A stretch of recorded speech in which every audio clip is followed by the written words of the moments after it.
ಪಂಚಮಸಾಲಿ ಪೀಠದಲ್ಲಿ ಲೆಕ್ಕ ಕೊಡಿ ಅಭಿಯಾನ ಸೌಂಡು ಮಾಡ್ತಾ ಇದೆ. ಚಳುವಳಿಗೆ ದುಡ್ಡು ನೀಡಿ ಜನರನ್ನ ಕರೆತಂದ ಆರೋಪ ಇದು.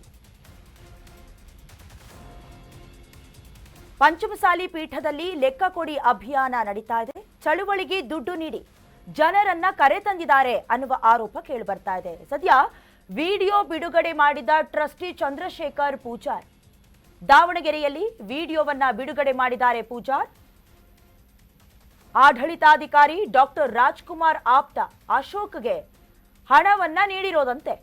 ಹಣ ನೀಡಿ ಜನರನ್ನ ಕರೆಸಿ ಲೆಕ್ಕ ಕೊಡಿ ಚಳುವಳಿಯ ಆರೋಪ ಕೇಳಿಬರ್ತಿದೆ. ಸದ್ಯ ಸಿಸಿಟಿವಿ ದೃಶ್ಯದ ಆಡಿಯೋವನ್ನ ಬಿಡುಗಡೆ ಮಾಡಿ ಆಕ್ರೋಶವನ್ನ ಹೊರಹಾಕಲಾಗ್ತಾ ಇದೆ. ಈಗಾಗಲೇ ವಚನಾನಂದ ಶ್ರೀಗಳ ಕೆಲವೊಂದಷ್ಟು ನೋಡುಗರಿಗೆ ಮುಜುಗರವನ್ನುಂಟು ಮಾಡುವಂತಹ ವಿಡಿಯೋ ಸೌಂಡ್ ಮಾಡ್ತಿದ್ರೆ, ಮತ್ತೊಂದು ಕಡೆ ಧರ್ಮದರ್ಶಿ ಚಂದ್ರಶೇಖರ್ ಪೂಜಾರ್ ಅವರು ಹಾಸ್ಟೆಲ್ಗೆ ನುಗ್ಗಿ ಅವಾಚ್ಯ ಶಬ್ದಗಳಿಂದ ನಿಂದಿಸಿರುವಂತಹ ಆಡಿಯೋ ಕ್ಲಿಪ್ಪಿಂಗ್ಗಳನ್ನ ಕೂಡ ಬಿಡುಗಡೆ ಮಾಡುವ ಕೆಲಸ ಆಯಿತು. ಇದರ ಮಧ್ಯದಲ್ಲಿ ಈಗ ಚಳುವಳಿಗೆ ದುಡ್ಡು ನೀಡಿ ಜನರನ್ನ ಕರೆತಂದ ಆರೋಪವನ್ನು ಕೂಡ ಮಾಡಲಾಗ್ತಾ ಇದೆ.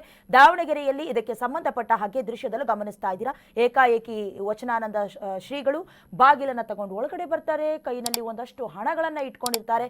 ಬಟ್ ಈ ವಿಡಿಯೋ ಕ್ಲಿಪ್ಪಿಂಗ್ ಬೇರೆಯವರ ಕೈಗೆ ಯಾವ ರೀತಿ, ಹೇಗೆ, ಯಾವಾಗ, ಎಲ್ಲಿ ಲೀಕ್ ಔಟ್ ಆಯಿತು ಅನ್ನೋದು ಬಹಳಷ್ಟು ದೊಡ್ಡ ಮಟ್ಟಿಗೆ ಚರ್ಚೆ ಆಗ್ತಾ ಇದೆ. ಬಟ್ ಹಣ ಕೊಟ್ಟಿರೋದು ಹೌದು.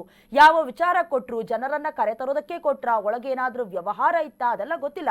ಬಟ್ ಏನೋ ಮಾತನಾಡ್ತಾ ಇದ್ರು, ಒಳಗೆ ಹೋಗ್ತಾರೆ, ಒಳಗಿಂದ ಮತ್ತೆ ವಾಪಸ್ ಬರುವಾಗ ಕೈ ತುಂಬ ಹಣ ತಂದು ಇಡೋದು, ಜೊತೆಗೆ ಆ ಹಣವನ್ನ ತೆಗೆದುಕೊಂಡಂತ ವ್ಯಕ್ತಿ ಜೇಬಿಗೆ ಹಾಕೊಂಡು ಇಬ್ರು ಕೂಡ ವಾಪಸ್ ಹೋಗುವಂತ ಕ್ಲಿಪ್ಪಿಂಗ್ಸ್ ಅನ್ನ ನೀವು ಗಮನಿಸ್ತಾ ಇದ್ದೀರಾ. ಸದ್ಯ ಆಡಳಿತಾಧಿಕಾರಿ ಡಾಕ್ಟರ್ ರಾಜ್ಕುಮಾರ್ ಅವರ ಆಪ್ತ ಅಶೋಕ್ ಅನ್ನುವಂಥದ್ದು ಈಗ ಆ ವಿಡಿಯೋದಲ್ಲಿ ನೋಡ್ತಾ ಇದ್ದೀರಾ. ಆ ವ್ಯಕ್ತಿ ಅಶೋಕ್ ಅನ್ನೋದು ಗೊತ್ತಾಗ್ತಾ ಇದೆ. ಹಣವನ್ನ ನೀಡಿ ಜನರನ್ನ ಕರೆಸಿ ಲೆಕ್ಕ ಕೊಡಿ ಚಳುವಳಿ ಆರೋಪ ಕೇಳಿ ಬರ್ತಾ ಇರೋದು. ಫಂಕ್ಷನ್ ಬರಕಂತ ನಿನ್ನ ಗೆಸ್ಟ್ ಅಲ್ಲೇ ಫಂಕ್ಷನ್ ಇದೆ, ಬರಕ ನಿನ್ ಗೆಸ್ಟ್ ಏನು ಕಾರ್ಯಕ್ರಮದ ಫಂಕ್ಷನ್ ಬರಕಂತ ನಿನ್ನ ಗೆಸ್ಟ್ ಅಲ್ಲೇ ಫಂಕ್ಷನ್ ಇದೆ, ಬರಕ ನಿನ್ ಗೆಸ್ಟ್ ಏನು ಕಾರ್ಯಕ್ರಮದ ಫಂಕ್ಷನ್ ಬರಕಂತ ನಿನ್ನ ಗೆಸ್ಟ್ ಅಲ್ಲೇ